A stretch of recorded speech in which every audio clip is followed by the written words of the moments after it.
Video kali ni kita akan ke Brunei. Kita fly daripada Senai ke Miri. Sampai ke Miri aku nampak budak ni dah lah pegang peta pun terbalik. Aku terus bergerak dengan confident. Tapi sebenarnya ni beg aku cuma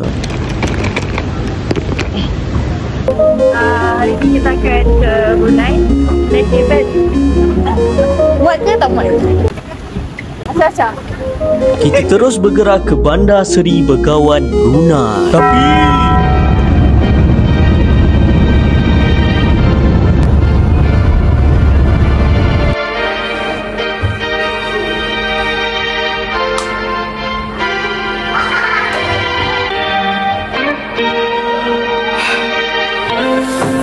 pagi guys, ini strateginya.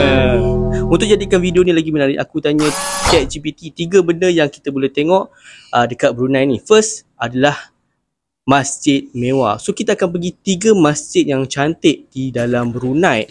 Yang kedua disebabkan oleh kebersihan dia. Tapi kita akan tengok kebersihan daripada segi air pula.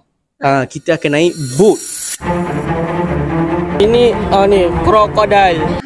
Kita akan naik boat, kita akan tengok. Kita akan bersia-sia dekat area Brunei ni. Dan yang ketiga adalah disebabkan oleh makanan ni. Kita akan try makan. Aku nak cakap ambuyat, tapi aku Ni boat apa ni? excited. Yeah. High five. Yeah.